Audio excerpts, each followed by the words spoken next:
Bien, niños, vamos a hablar acerca de la invasión del Tahuantinsuyo, pero antes es necesario comprender, conocer qué es lo que ocurría en la parte europea. Ustedes saben que el Tahuantinsuyo se ubicó en la parte del continente americano.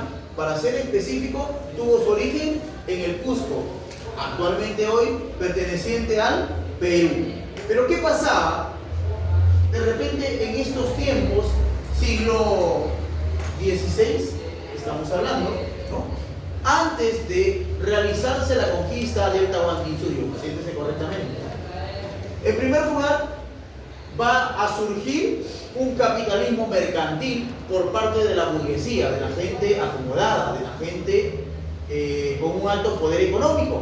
Y este va a, a poder realizar una actividad nueva, que era el comercio internacional. O sea, van a comerciar países, ¿no?, que ya se encontraban, digamos, con un alto funcionamiento económico, como por ejemplo España, ¿no?, realizaba sus, sus mercancías, sus cambios, sus compras con otros países, ¿no? Pero ahora se va a dar de una manera diferente. Gracias a estos antecedentes se va a lograr la conquista, la invasión al Tahuantinsuyo. ¿Qué es lo que va a ocurrir? Pues gracias a que se va a desarrollar este nuevo comercio internacional, cuando llegan a tierra firme, para ser exactos, en la parte norte, ¿ya?, del continente americano. Estamos hablando de la zona que actualmente comparte Estados Unidos, México, ¿no? Se va a dar una invasión también. Recuerden ustedes que Hernán Cortés va a invadir esa zona, ¿no?, zona de México, ¿no?, donde estaba la cultura azteca, la cultura maya, etcétera, ¿no? Posteriormente, España va a hacer una división. Esta división la va a hacer de la siguiente manera: Castilla de Oro, que va a ser entregado a Diego de Nicuesa, y Nueva Andalucía, que va a ser entregado a Alonso de Ojeda. ¿Ok? Va a haber esta división en esta parte norte del continente americano. Se va a dar a que Blasco Núñez de Vela descubra el Océano Pacífico, al cual llamaron en ese entonces Mar del Sur. Mar del Sur, en 1513. Pascual de Andagoya va a ser el primero en querer adentrarse más al sur, o sea, para ser exactos, yéndose a América del Sur. Sí, justamente donde se encontraba el imperio de los incas. Pero esto va a resultar en fracaso. ¿Quién va a ser el primero? Pascual de Andagoya. ¿Va a resultar favorable? No, pero ya tenían idea, pero ya tenían conocimiento cómo llegar. ¿Y quién se va a valer de esa información? El criador de cerdos, el analfabeto Francisco Pizarro. Va a llegar a oído de Francisco Pizarro, ¿no? Pero mira, ¿qué pasaba en Europa en el siglo XVI? Como ya saben ustedes, España vivía una crisis económica, no solamente el continente europeo. Gracias a que a este sistema nuevo, un sistema económico que estaba surgiendo. Como todo cambio, siempre trae algunos malestares, algunos problemas, hasta que esto se estabiliza, ¿verdad? ¿Qué surgía? Concluía el feudalismo. Se le daba fin al feudalismo y surgía el capitalismo, un nuevo cambio, ¿no? Todo cambio trae consigo nuevas ideas, y sobre todo a veces algunas ideas también de saber o conocer cómo les irá, ¿no? Algo de dubitativo de repente la gente de aquel tiempo. Otro, el comercio burgués se va a imponer sobre la agricultura. Ya no eran simples agricultores en Europa, sino que ahora van a ser comerciantes, además, de manera internacional. con las grandes embarcaciones que ellos van a realizar.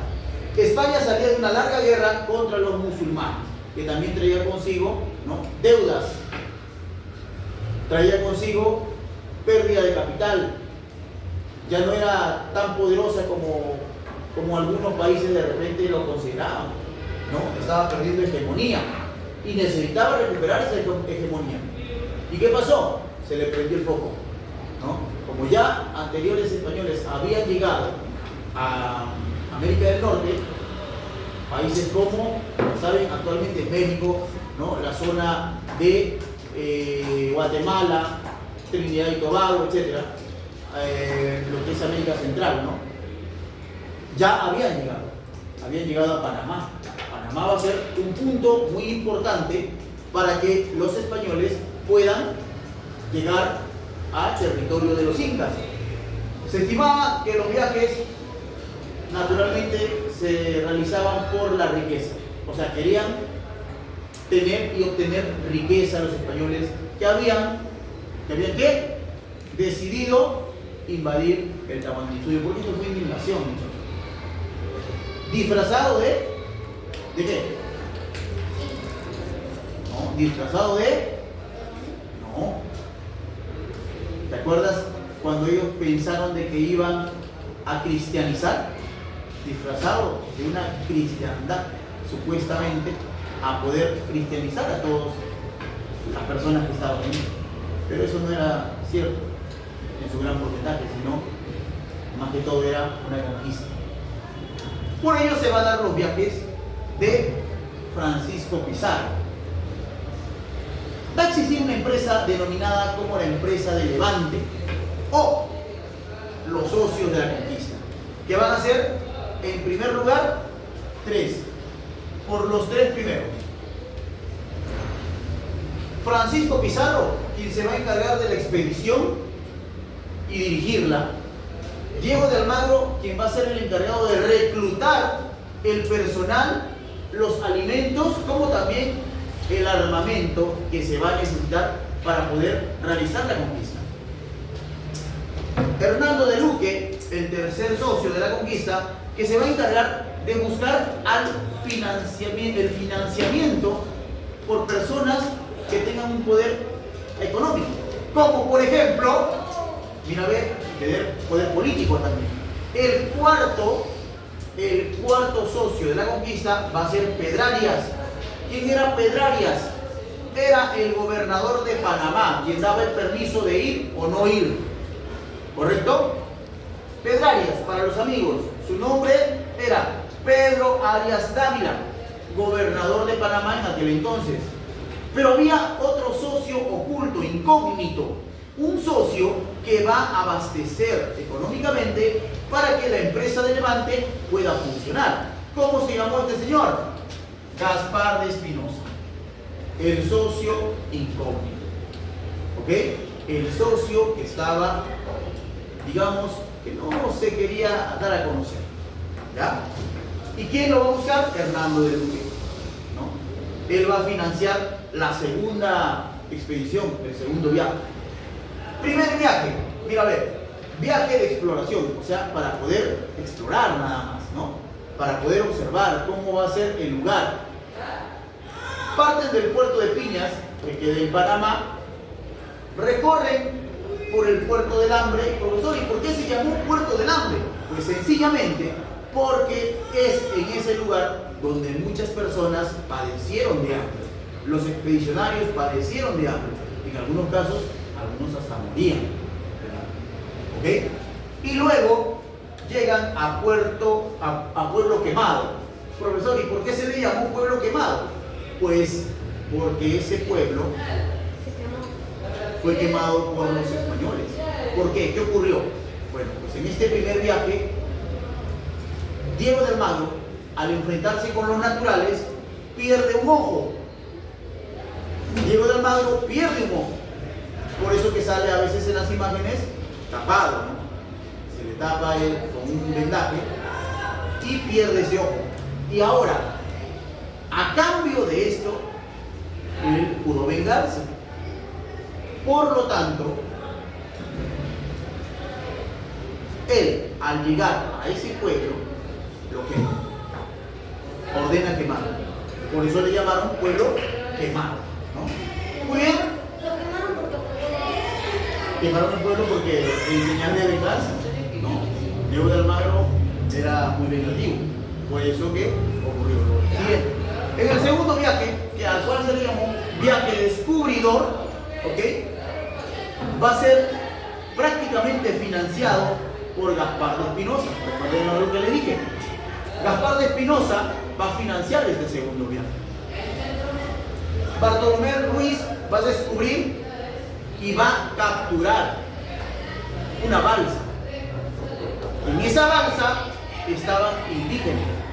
Entre ellos se dice que estaba Martincillo, Felipillo, que ya después ustedes, ¿no? Los conocen como los indios ayanes. Estos indígenas son capturados, hechos prisioneros por los españoles y posteriormente también llevados a España para que observen que en ese lugar existían otras personas de diferentes culturas y se pueda dar de esa manera el financiamiento para el tercer viaje, del cual se va a tratar prácticamente de la conquista. Pero ¿qué ocurre en este segundo viaje? Ocurre el famoso incidente de la isla del Gallo, ¿no? Donde Francisco Pizarro traza una línea y le dice, ¿no?, que aquellos que cruzan la línea van a ¿qué?